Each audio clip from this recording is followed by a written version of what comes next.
மதுரை என்றாலே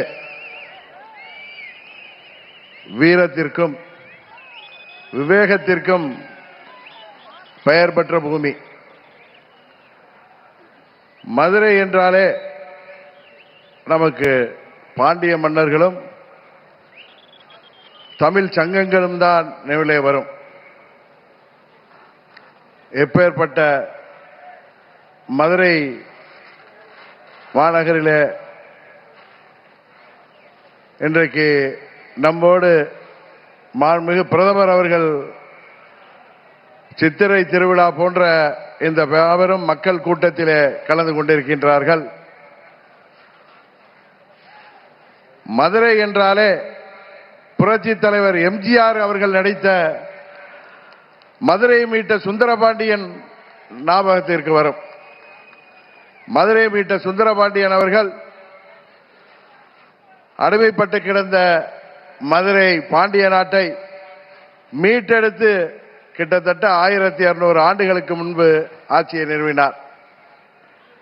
புரட்சி தலைவர் அவர்கள் நடித்த படம் என்பதால் அது பட்டி தொட்டியெல்லாம் மதுரை மீட்ட சுந்தரபாண்டியனை எல்லோருக்கும் தெரியும். ஆனால் அதற்கு முன்னாலே கிட்டத்தட்ட 1500 ஆண்டுகளுக்கு முன்பு வாழ்ந்த ஒரு மாமன்னனை பலருக்கு தெரியாது. அன்றைக்கு தமிழ்நாட்டிலே ஆட்சி செய்த களப்பிரர்கள் ஆட்சியில கிட்டத்தட்ட 300 ஆண்டுகள் சேர சோழ பாண்டியர்கள் ஆட்சி வீழ்ந்து களப்பிரர்கள் எங்கிருந்தோ வந்தவர்கள், அவர்களை வரலாற்று நிபுணர்கள் பழங்குடியினர் என்கிறார்கள், கர்நாடகாவிலிருந்து வந்தவர்கள் என்கிறார்கள். 300 ஆண்டுகள் இங்கே போர் தர்மத்தை விட்டுவிட்டு அவர்கள் கொரில்லா போர் தாக்குதலிலே இங்கே உள்ள ஆட்சியாளர்களை வீழ்த்தி 300 ஆண்டுகள் தமிழ்நாட்டை அடக்கி ஆண்டார்கள். அந்த காலம் இருண்ட காலம் என்று வரலாற்றிலே சொல்லப்படுகிறது.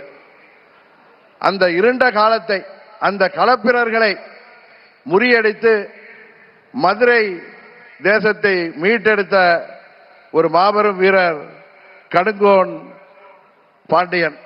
அந்த கடுங்கோன் பாண்டியனாக நமது பாரத பிரதமர் அவர்கள் இங்கே நம்மோடு அமர்ந்திருக்கின்றார். அன்றைக்கு கடுங்கோன் பாண்டியன் அவர்களுக்கு பல்வேறு தளபதிகளும் போர் வீரர்களும் அவரோடு சேர்ந்து போரிட்டு மதுரை மீட்டார்கள்.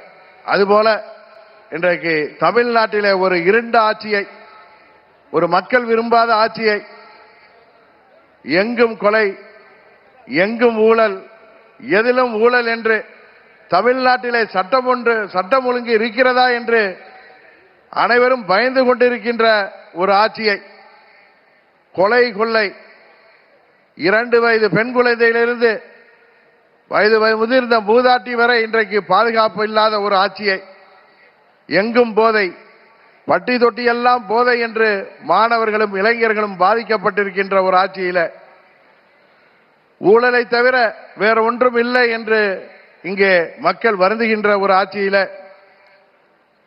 இன்னும் சொல்ல போனால் அனைத்து நிலை மனிதர்களும், அனைத்து நிலை மக்களும், விவசாயிகள் முதற்கொண்டு அனைத்து நிலை மக்களும் தெருவிற்கு வந்து போராடுகின்ற, தேர்தல் வாக்குறுதிகளை எல்லாம் நிறைவேற்றாத இந்த இருண்ட திமுக ஆட்சியை வீழ்த்துவதற்கு மாண்புமிகு பிரதமர் அவர்களுக்கு உறுதுணையாக நமது அனைத்து இந்திய அண்ணா திராவிட முன்னேற்ற கழகத்தின் பொதுச் செயலாளரும் எதிர்க்கட்சி தலைவருமாகிய மாண்புமிகு அண்ணன் இபிஎஸ் அவர்களும், பாட்டாளி மக்கள் கட்சியின் தலைவரும் முன்னாள் மத்திய அமைச்சருமாகிய திரு அன்புமணி ராமதாஸ் அவர்களும், தமிழ் மாநில காங்கிரஸ் கட்சியின் தலைவர் அன்பு சகோதரர் ஜி.கே. வாசன் போன்றவர்களும் இங்கே அவருக்கு கரம் கோர்த்து இந்த மக்கள் விரோத திமுக ஆட்சியை வீழ்த்துவதற்காக 1500 ஆண்டுகளுக்கு முன்பு மீண்டும் இங்கே சரித்திரம் திரும்பி இருக்கிறது என்பதை இந்த நேரத்திலே நிறைவு கூற கடமைப்பட்டிருக்கின்றேன். இன்னும் சொல்ல போனால் இன்றைக்கு இந்த திமுக ஆட்சியில எத்தனையோ ஊழல்கள், எத்தனையோ முறைகேடுகள் அவர்களால் மறைக்கப்பட்டாலும் அவையெல்லாம் இன்றைக்கு ஊடகங்கள் மூலம் வெளிவந்து கொண்டுதான் இருக்கின்றன என்பது எல்லோருக்கும் தெரியும். ஏழை எளிய மக்களை எப்படியாவது விலை கொடுத்து வாங்கிவிடலாம், எப்படியாவது மீண்டும் திமுக ஆட்சியை அமைத்து அந்த குடும்பத்தின் வாரிசாகிய உதயநிதி ஸ்டாலினுக்கு முடிசூட்டி விடலாம் என்று தமிழ்நாட்டு முதல்வர் அவர்கள் கங்கணம் கட்டிக் கொண்டிருக்கின்றார்.